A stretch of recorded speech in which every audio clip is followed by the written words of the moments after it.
Arctic fox moves every year through a fascinating seasonal cycle.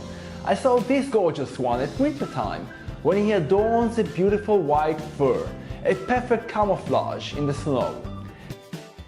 At the summer months, he wears an entire different outfit, allows him to defend himself and hide away from predators all year round.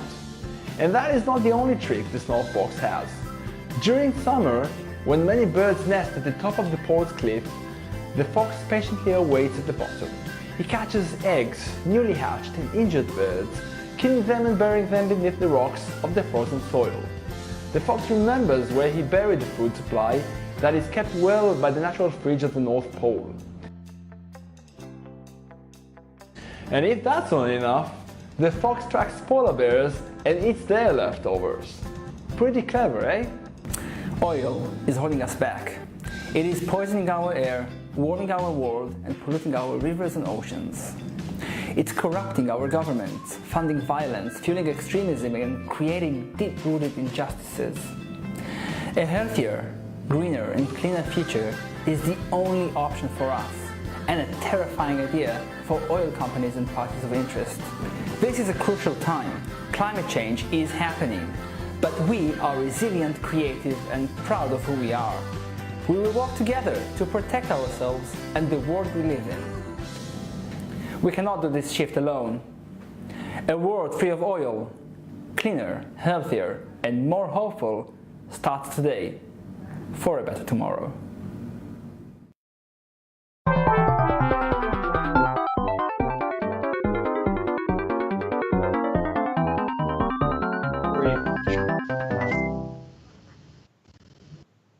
Hello friends from Save the Arctic Facebook. Go. Seems like we had some technical issues, Roy. Let's start again. How are you doing? And could you tell us a bit about the Arctic fox? Of course. It's always exciting. I just came back from there yesterday, came back from Svalbard in the high Arctic.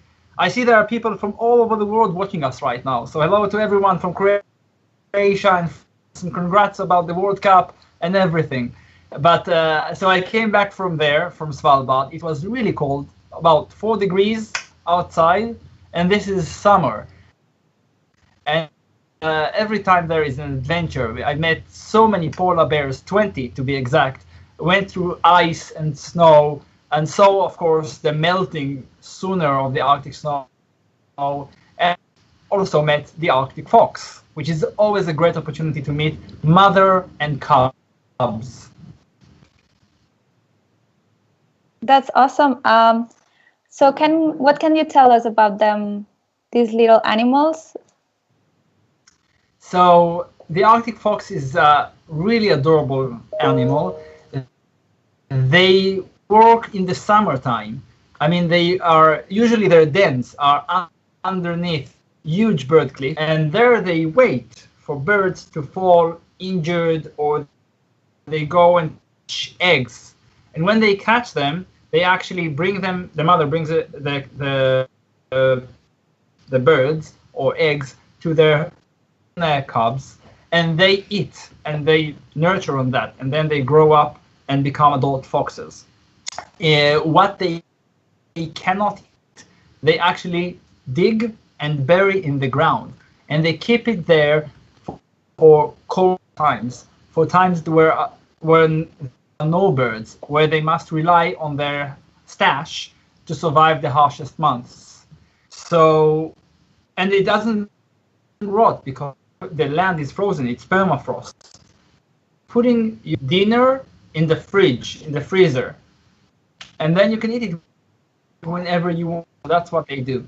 Actually, I've read a research saying they actually find 10 to 20% of what they dug and buried. So like most of it, just they forget where it is.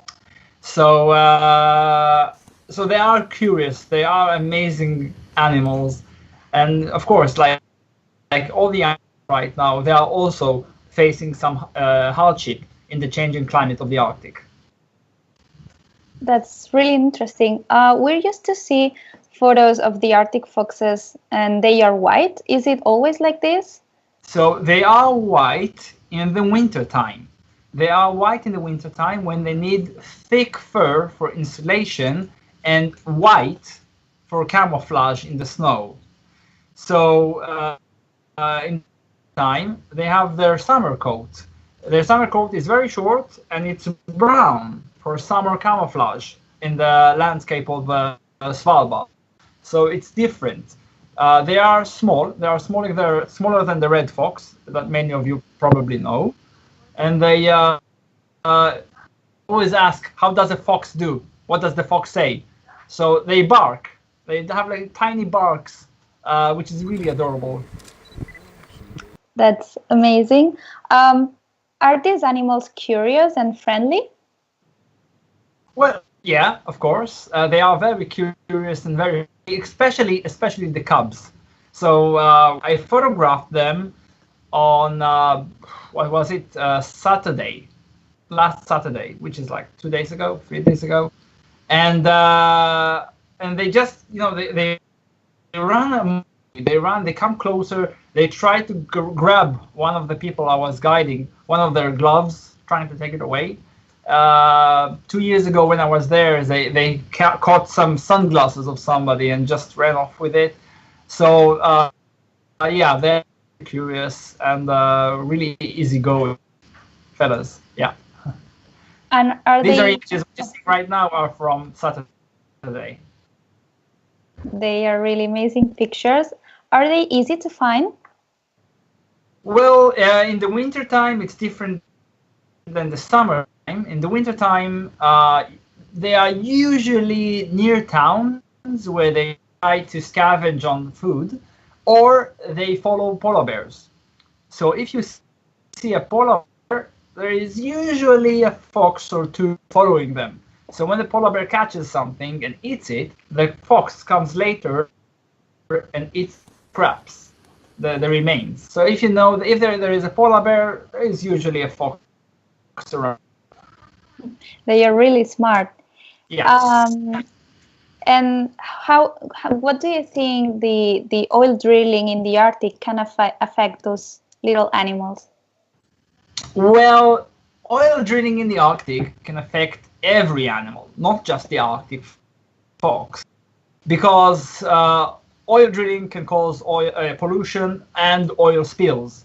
And if we will have an oil spill like we had in the Gulf of Mexico, that will have catastrophic effect on the Arctic, because the black oil, the black tar, really absorbs sun energy, really absorbs heat, and causes a very fast accelerated rate of ice melting.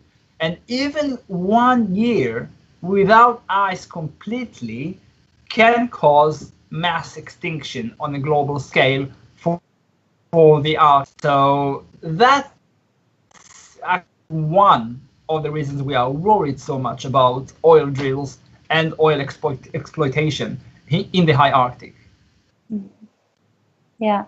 And what is photography for you? Photography is a way of communication, first of all. Also art. It's also passion.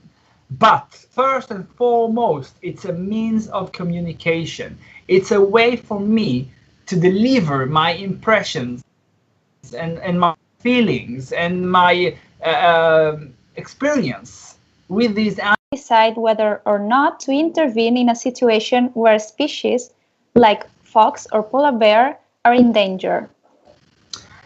It's a really good question, Elliot. Actually, it's a dilemma.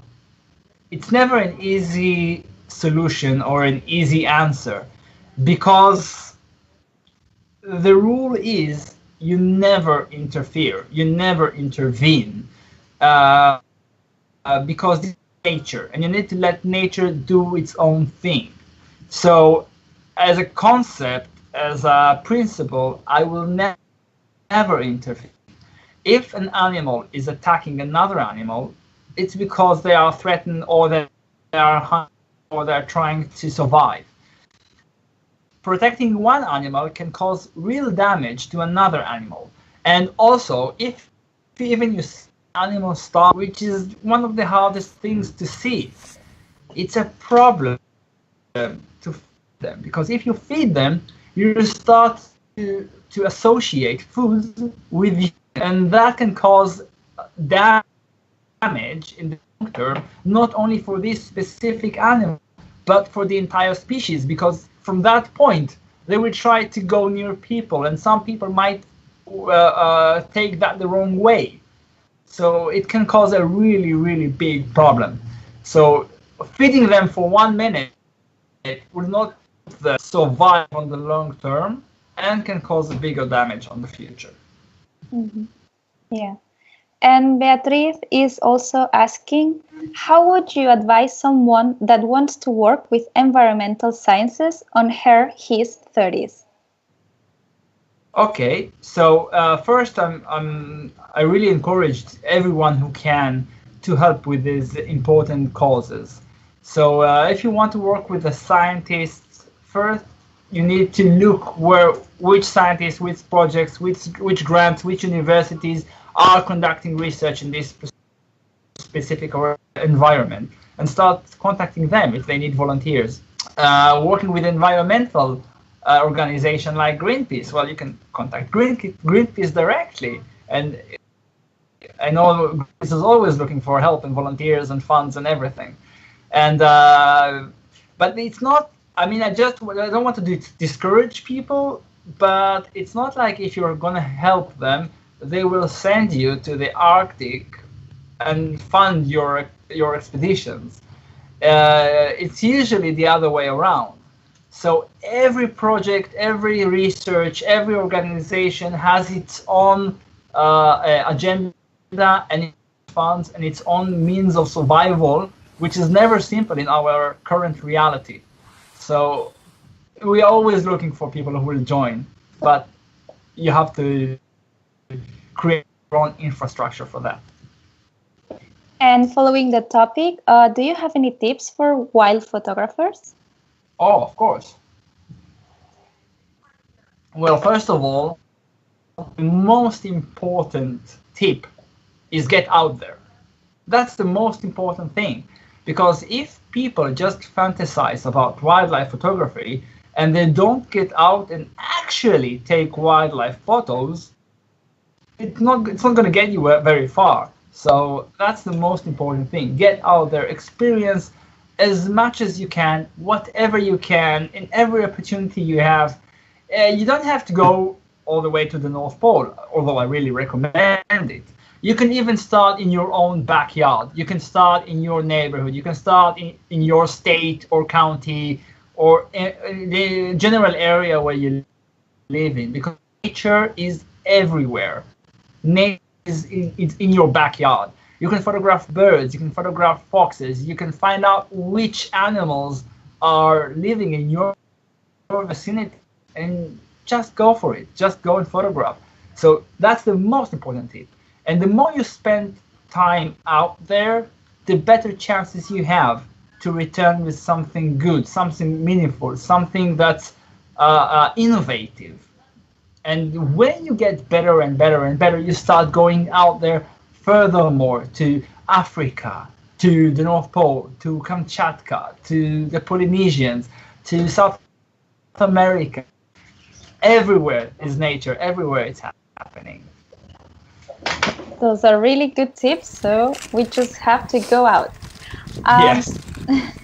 So tell us a bit about your last trip in the Arctic. How many times have you been there? How was it experiencing it now? So my latest trip there was on a boat. It's summertime, so everything is melting. And actually, comparing to last year, there was very little ice. Last year, when I was there, same time of the year, in the first half of July, there was a lot of ice that we couldn't even circle the island of Svalbard, the island of Spitsbergen.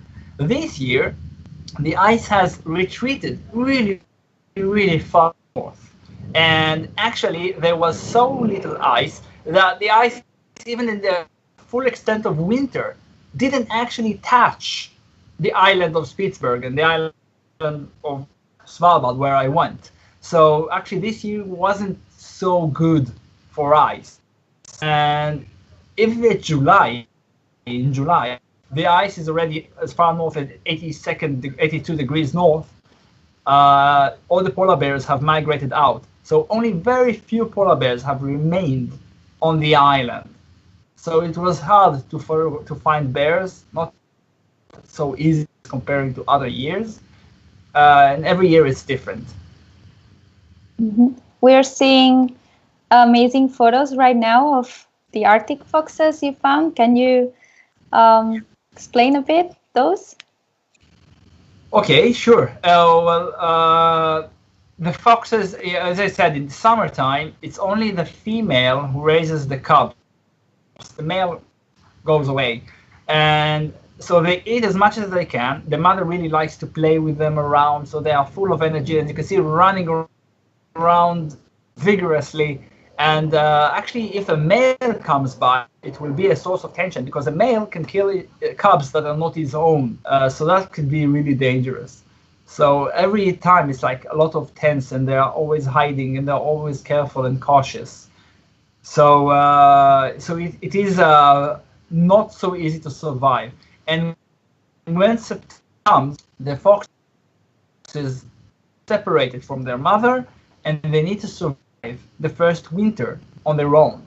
And that's why you have a lot of cub mortality, because a lot of them don't survive the harsh winter conditions on their own. So it isn't easy to survive there. We see a question by Esli Wesselt saying what the biggest animal a fox will eat. I know they eat rodents and insect grubs. So there aren't any there aren't rodents, seal carcasses that polar bears have eaten or hunted, and in summer times on all of those birds. Yeah, just a reminder for all the people who are watching us now that they can see all your photos in your Facebook and Instagram websites, yes, and your own website, personal website, right? Yes, sure, of course. And I publish more and more photos because I didn't even finish to back up all my photos from Svalbard.